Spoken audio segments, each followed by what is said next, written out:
안녕하세요. 그림 속의 시사 이야기 6번째 시간입니다. 오늘은 로댕의 칼레 시민들에 대해 이야기를 나눌 건데요. 우리의 미술 여행에 즐거움을 더해주실 성균관대 법학전문대학원의 김윤호 교수님 모셨습니다. 안녕하세요. 안녕하세요. 네, 교수님 오늘 로댕 이야기를 하기로 했는데 우리가 흔히 보면 로댕 하면은 그 생각하는 사람 정도 생각하잖아요. 생각하는 사람의 그 오게스트 로댕의 그 사람은 좀 어떤 사람인지 먼저 좀 그 방금 말씀하신 것처럼 로댕 그러면 생각하는 사람, 또 조각가라는 걸 다 아는데 뭐 커다란 특징은 없습니다. 1840년에 프랑스 파리에 그 빈민가에서 아버지가 경찰이었어요. 근데 어렵게 뭐 그 당시 경찰이라는 게 그다지 이렇게 부유층이 아니었기 때문에 어려운 여건 속에서 또 조각에 재능이 있었기 때문에 조각 학교를 쭉 다니면서 다른 조각가와 마찬가지로 조각을 하면서 또 일을 하면서 돈을 벌고 그럼 또 조각을 하는 뭐 그런 커다란 특징이 없는 그런 삶을 살았습니다. 아, 되게 밋밋한 그렇죠. 사람이네요. 예, 그러면 오늘 이제 오게스트 로댕에 대해서 얘기를 하기로 했는데 그 오게스트 로댕이 가지는 뭐 특징이 있나요? 그 작품의 특징? 예전과 조금 다른 것 같다는 그렇죠. 느낌은 드는데. 우리가 로댕이 뭐 조각가 그러면 모든 사람들이 로댕을 하는 게 조금 전에 말씀드린 것처럼 그분 자체의 삶을 보면 굉장히 밋밋했지만은 이 로댕의 작품이 당시 조각사에 커다란 업적을 남긴 게 있습니다. 그게 뭐냐면 로댕의 작품의 특징은 우리가 두 가지로 요약을 할 수 있는데 하나는 당시 조각가들은 대부분 신화 또는 전설, 문학 뭐 이런 데서 소재를 찾아가지고 조각을 했어요. 근데 이 로댕은 당시 자기 눈에 보이는 거, 예를 들어서 키스하는 연인이라든지 또 우리가 생각하는 사람 또는 뭐 누워있는 사람 뭐 이렇게 얘기하는 사람 그 어떤 그 눈에 보이는 사물이나 사람을 그대로 표현했다라는 게 특징이 하나 있고 또 하나는 재미있는 것은 로댕을 우리가 인상주의 화가라 그래요. 일반인들은 인상주의 그러면 고흐, 고갱 이런 걸 보통 생각하지 않습니까?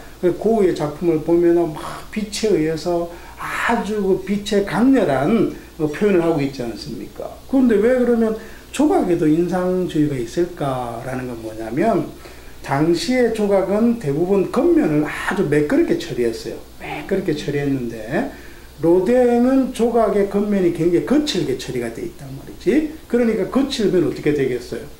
이 햇빛이 비치면 그림자가 생길 거 아니에요. 그렇죠. 그러니까 햇빛의 위치에 따라서 그림자 모양이 다 달라지겠죠.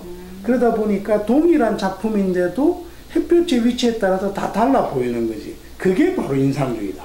같은 날이 없겠네요. 그렇죠. 매일매일 햇볕은 다르니까. 그렇죠. 그래서 이제 우리가 통상 로댕의 조각을 인상주의 조각이다라고 하는 게 바로 그 이유에 있습니다. 그래서 로댕의 작품은 방금 말씀드린 것처럼 작가의 눈에 보이는 일상의 모습을 그대로 표현했다는 점, 그리고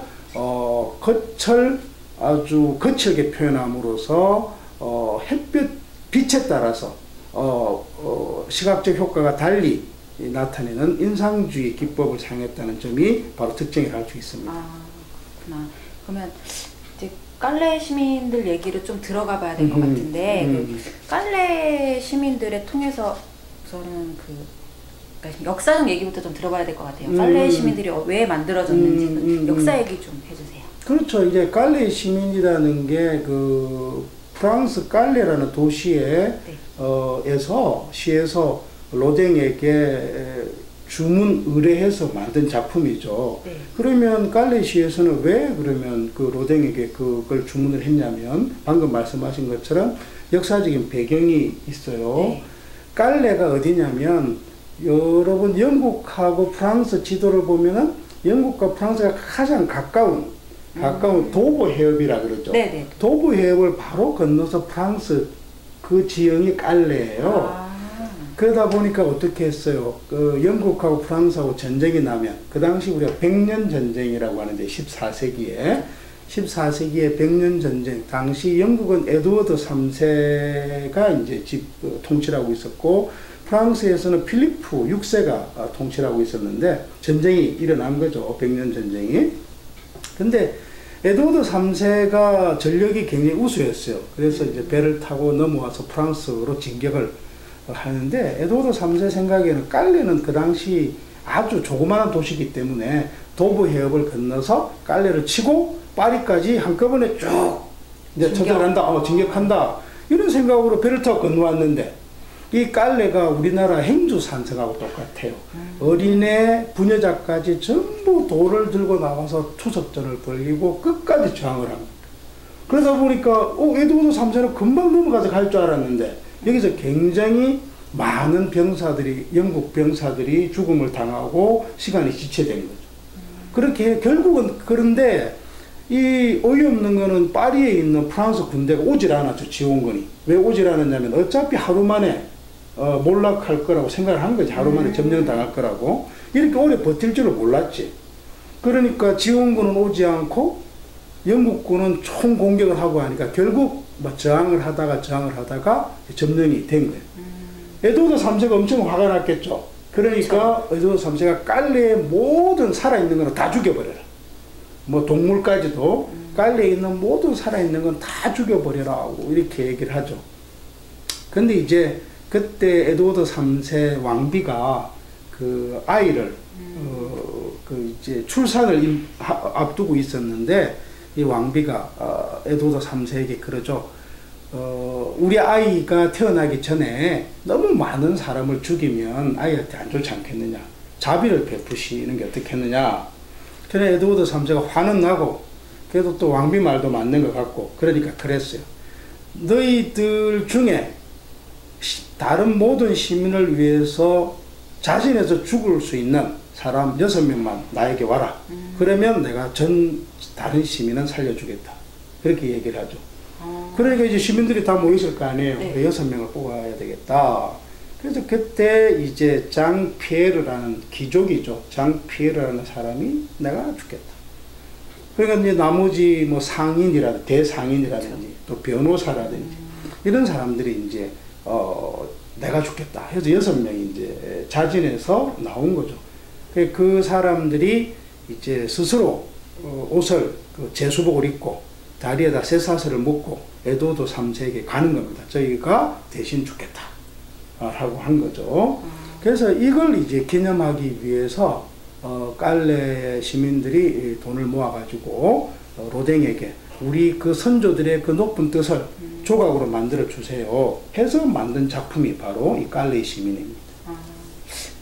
6명이 나섰다는 것도 대단한데 우선 깔레가 그 14세기고 로댕이 한 19세기 정도면 거의 5세기 넘게 차이가 나는 건데 그걸 또 기억하고 있다는 게 그렇죠. 네, 굉장히 좋은 것 같네요. 그러면 교수님께서 이 깔레 시민들에서 좀 통해서 하시고자 하시는 말씀은 어떤 건지? 뭐 제 얘기 속에 짐작을 하셨겠지만은 한번 가정을 해보세요. 우리가 전 시민을 다 죽이겠다. 근데 대신 너희들 중에서 6명만 뽑아오면 나머지를 살려주겠다. 그럼 누구를 뽑겠어요? 가장 힘없는 사람, 그죠? 뭐 가장 빽이 없는 사람, 뭐 그런 사람 뽑겠죠, 그죠? 그것도 아니면 제비뽑기. 그렇지, 제비뽑기를 네. 한다든지. 근데 여기는 누가? 귀족, 변호사, 대상공인 이런 사람들이 우리가 흔히 노블레스죠. 노블레스한 사람들이 먼저 죽겠다라고. 바로 우리가 얘기하는 노블레스 오블리주를 내가 얘기하고 싶은 겁니다. 우리 대한민국에서 가장 문제는 노블레스에 해당하는 분들은 많이 있죠. 그쵸. 국회의원, 네. 정치인, 뭐 고급 관료, 또 뭐 대기업, 재벌, 뭐 저도 교수입니다만 교수. 그런데 과연 이분들이 오블리주, 즉 책임, 어블리게이션을 하고 있느냐는 얘기입니다. 우리의 경우에는 뭐 국회의원만 한번 봅시다. 그분들이 굉장히 많은 특권을 가지고 있지 않습니까? 거의 200개라고. 그렇죠. 그런 많은 특권을 가지고 있지만 과연 책임을 짓느냐? 자기들은 표만 의식하고 표만 따라다니지만 자기들의 어떤 법안이나 자기들의 정책 때문에 대한민국 미래가 어떻게 되는 걸 생각하지 않는다. 그렇죠. 그죠. 이런 건 과연 지금 우리 여의도에 계신 분들이 당신들이 죽으면 서울 시민을 살려주겠다 죽을까요? 저는 잘 모르겠습니다. 그래서 우리가 너무나 잘 알고 있는 얘기지만은 저는 항상 그 로댕의 깔레 시민을 보면 그런 생각이 들어요. 이분들이 다 누군들 죽고 싶겠습니까, 그죠? 근데 시민들을 위해서 용기 있게 내가 대신 죽겠다라고 나서는 이 오블리즈, 그렇죠? 이게 부럽기도 하고 우리도 그런 사회 문화적 분위기가 형성됐으면 좋겠다라는 생각이 많이 듭니다. 네. 이 사진이 있는데 보면은 네. 좀 뭐라고 그러지? 다들 표정이 그렇게 막 당당하고 밝진 않아요. 물론 그렇겠죠. 예. 사람이 죽으러 간다는 게 쉬운 예. 일이니까. 그런데도 또 그 상황을 어깨에 짊어지고 간다는 게 말씀하신 것처럼 굉장한 책무인데 그렇죠. 그걸 어깨에 지고 갈 수 있다는 것 자체가 참 대단한 것 같네요. 근데 제가 보다가 좀 궁금한 게 생겼는데 지금 그 1999년인가 저희 5월달에 그 서울 태평로에 있는 예, 로댕 갤러리 문 열었었잖아요. 그 이름이 아마 바뀌었죠. 네, 지금은 뭐 플라토 갤러리, 플라토 미술관. 피터러스 미술관 왜 플라토가 됐는지 모르겠지만 네, 개관했는데 여기에도 왜 지옥의 문이랑 깔레 시민이 있잖아요. 네. 그게 상설 전시되고 있는데 진짠가요? 진품이냐? 그런 질문 많이 하죠. 근데 이 조각이지 않습니까? 네. 이 블론즈라고 하는 이 조각은 우리가 그 거푸집이라는 이 틀을 먼저 네. 만들어요. 네. 그 틀 속에다 주물을 부어가지고 이렇게 만드는 게 바로 이 조각인데, 그러니까 이 틀 속에는 주물을 붓기만 부으면은 뭐 20개든 30개든 40개든 얼마든지 만들 수 있지 않습니까? 그렇죠. 네. 근데 너무 많이 만들면 아무래도 이제 이 거푸집 틀이 망가지면서 완벽한 조각은 안 되겠죠.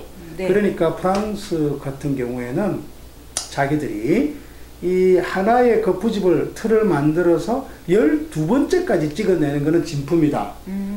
이렇게 해요. 그 이후에는 보통 이제 틀을 깨버리거나 아니면 역사적으로 소중한 것은 따로 보관을 하는데요. 우리 지옥의 문 같은 경우에는 7번째 에디션입니다. 7번째 뽑아낸 거고, 네. 그 다음에 깔레 시민은 12번째 에디션이기 때문에 둘 다 진품이죠. 예. 놀라운 사실이에요. 근데 예. 제가 또 가서 이렇게 보니까 좀 이상하다고 생각한 게 왜 보면은 가까운 일본만 해도 이 깔레 시민들 같은 경우가 야외에 이렇게 전시돼 그렇죠. 있잖아요. 근데 우리나라는 가면은 건물 안에 유리관까지 해가지고 이렇게 있어요. 아주 네, 왜 그런 건가요? 그러게 네. 잘 보셨네. 특히 깔레 시민 같은 경우는 재밌는 일화가 있는 게, 네. 깔레 시민들이 돈을 많이 내가지고 그 당시 아주 유명한 조각가인 로댕에게 부탁을 한 거 아니에요. 네. 로댕이 이제 만들었잖아. 네. 그러면 자기들 생각에는 뭔가 제대, 그 동상을 쌓기 위해서 밑에 그 뭐라고 해야 됩니까? 대를 만들어서 네. 거기에다 올리고 싶잖아요. 네. 그래서 이제 깔레 시민들은 우리가 비싼 돈을 냈으니까 밑에 이 제대를 크게 멋지게 만들어서 그 위에다가 로댕의 작품을 올려야지 이랬는데, 네. 로댕은 안 된다. 땅에 그냥 놔야 된다. 로댕의 주장은 뭐냐면 깔레 시민이 걸어가는 모습을 그대로 보여주기 위해서는 이게 그냥 사람의 눈높이와 똑같은 그냥 맨바닥이 있어야 된다. 그러나 또 깔레 시민들은 아니 우리가 그렇게 비싸게 들여서 한 작품인데 그쵸, 안 된다. 네. 그래서 이제 서로 막 티격태격 하다가 타협을 한 게 뭐냐면 이렇게 했어요. 그럼 좋다. 흙을 잔디로 한 10cm, 20cm 정도만 조금 잔디를 쌓아서 네. 그 위에다가 그럼 이걸 놓자. 라고 해서 깔레는 그렇게 돼 있습니다. 그래서 그 이후에도 뭐 지금 덴마크, 깔레 시민이 있는 데가 프랑스, 영국, 덴마크, 미국, 일본, 우리나라 정도밖에 네. 없어요. 그 정도밖에 없는 대단한 겁니다. 우리나라에 있다는 게. 그러게요. 그런데 이제 다른 나라는 아까 말씀드린 것처럼 로댕의 작품이 다 무슨 주의라 그랬습니까? 인상주의라 그랬죠. 네. 인상주의이기 때문에 바깥에 있어야 돼. 햇빛을 봐야 돼. 왜냐하면 빛의 흐름에 따라서 모양이 달라지기 때문에 네. 바깥에 줘야 되는데, 이 로댕 재단에서 우리 서울에 이제 와서 공기를 측정하니까 너무 공기가 나쁜 거야. 99년이니까. 99년이니까. 그래서 여기다가 이 로댕의 작품을 놔두면 부식이 된다, 안 된다. 그래서 못 주겠다. 이렇게 나온 거예요. 그러니까 당시 이제 로댕 갤러리 측에서 타협안을 제시한 게, 그러면 우리가 실내에 그걸 놓겠다. 근데 실내에 놓을 수가 없잖아. 왜? 실내에 놔버리면은 빛을- 인상주의 조각의 특징을 우리가 볼 수 없지 않습니까? 그래서 어떻게 했냐면 실내는 실내인데 비닐하우스처럼 유리로 갤러리를 만든 거지. 엄청 유리로. 그러다 보니까 참 어떻게 보면 아픈 역사죠. 뉴욕이나 일본은 다 바깥에 전시되어 있는데 우리는 그 유리 속에 전시되어 있다는 게 얼마나 창피한 얘기입니까? 근데 다행인 거는 우리나라 2009년, 그러니까 10년이 지난 그쵸, 네. 99년에서 네. 2009년의 자료에 의하면은 우리 서울의 공기가 뉴욕이나 도쿄보다 더 이제 깨끗해졌다. 이런 자료가 나와요. 그래서 지금이라도 이제는 우리도 도쿄나 뉴욕처럼 그 작품들이 밖에 나올 수 있지 않을까라는 생각이 듭니다. 한편 생각하면 이제 공기는 깨끗해졌는데 도난의 위험이 좀 있어요. 많이 있을 것 같습니다. 그럼 막 이제 새콤 에어컨 켜는 비용으로 에어컨 켜는 비용으로 이제 새콤을 장착해야 돼 그럴 것 같은데 아 그런 역사가 있었군요. 네. 네, 그러면 오늘 얘기는 여기까지인가요? 다른 얘기도 있는데, 네. 내가 하고 싶은 얘기는 다 한 것 같습니다. 네, 그러면 마지막으로 마무리 말씀만 좀 해주시면. 로댕의 그 깔레 시민의 작품을 오다 가다 직접 보거나 또는 사진을 통해서 볼 기회들이 한두 번은 있을 겁니다. 그럴 때마다 우리가 마음속에 우리가 흔히 얘기하는 노블레스 오블리주를 다시 한번 생각해 보고 우리가 사회를 통하여 받은 혜택만큼 내가 사회에 책임을 지는 모습, 그런 모습이 우리 시민사회의 진정한 아름다운 모습이 아니겠는가라는 생각이 듭니다. 네, 오늘 로댕의 칼레 시민들 노블리스 오블리주에 대해서 김민호 교수님과 이야기를 나누었습니다.